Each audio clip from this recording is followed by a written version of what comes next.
We've got tanks, we've got DPS units, we've got support units, and I'm going to be explaining each 3-cost mini and how to play them inside today's video.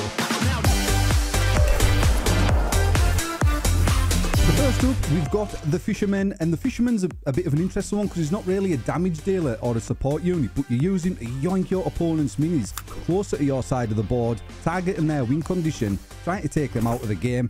It gives you a massive advantage if you keep the Fisherman hidden until later rounds, but do bear in mind that Ice Wizard's third ability can counter the Fisherman, and if they do so, your Fisherman is actually rendered useless. Moving on to the Musketeer, and the Musketeer is a range mini played in the back of the board, and she's used for crowd control, and she stuns and knocks back your opponent's minis, and she works really well with other range minis to keep your opponent's melee minis away from your main damage dealer at the back of the board, such as the Magic Archer and the Archer Queen. But she does have energy as well, so bear this in mind. If your opponent's rocking a miner, the miner can go to the back of the board, target the Musketeer, dissipate her, and render her useless as well, my friends. So moving on to the Giant Skeleton, and the Giant Skeleton is a tank that's placed in the front of the battle board, and it's super effective. He actually drops a giant bomb on KO, dealing damage and stun, and has some nice upgrades to complement the explosion with additional damage and stun to the bomb.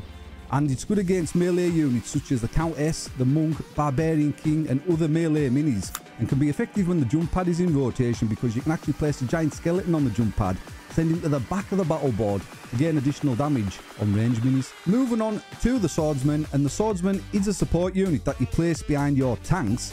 So when your tanks start taking damage, your Swordsman runs up, targets your opponent's minis, start doing damage himself, and he's quite strong for a 3-cost mini. He does have a super bar, and this can be dissipated by the mini Pekka, so do bear that in mind. But he's got some good upgrades to go with his super, making him really OP for a 3-cost mini. Moving on to the mini Pekka, and the mini Pekka is another support mini, and it's such a great and well-rounded mini. It's actually only one of the 3 minis that has dissipate inside of the game, meaning that when it locks onto a hero or mini that has energy, the mini Pekka can stop it from charging up. And this mini works really well with other minis in your deck that have stuns because of one of his upgrades increases his damage output when your opponent's minis are actually stunned. So it is a great and well-rounded 3-cost mini, maybe one to try inside your deck.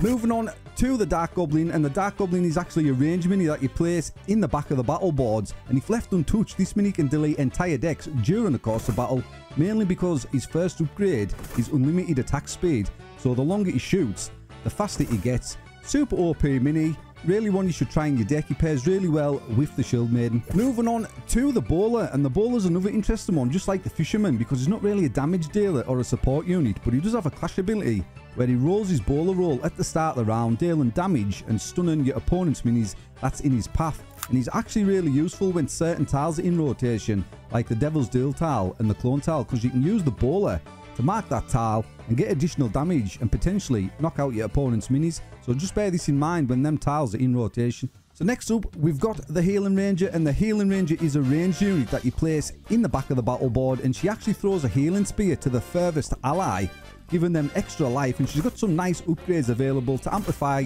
her healing.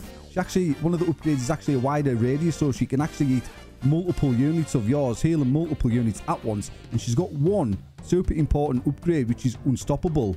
So when she casts Unstoppable and it hits your minis, your minis don't get stunned or affected by the ice slowdown from the Ice Wizard. So if you are playing a lot of units with stuns in their decks, maybe put a Healing Ranger in there and utilize the Unstoppable upgrade. She works well with most heroes, so there isn't one specific hero she works well with, but she works well in a lot of decks and with most heroes. Next up, we've got the Valkyrie, and the Valkyrie is a support mini, and she's great for crowd control. And she's one of only 2 minis with anti-heal, and she's able to get a lot of damage on a number of minis if they're all bunched together on the battle board. You've got some decent upgrades, and if you're facing a lot of decks with healers in them, you may want to take a Valk inside your deck.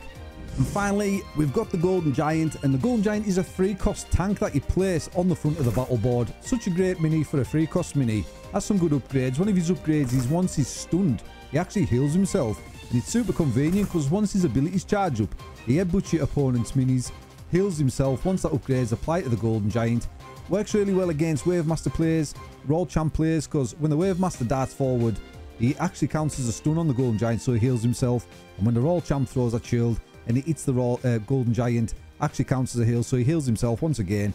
And he works well in decks with ranged heroes Trusted Your All Champion, the Natureborn, and Archer Queen. So if you're rocking this one of them heroes, my friends, you might want to slide the Golden Giant inside your deck.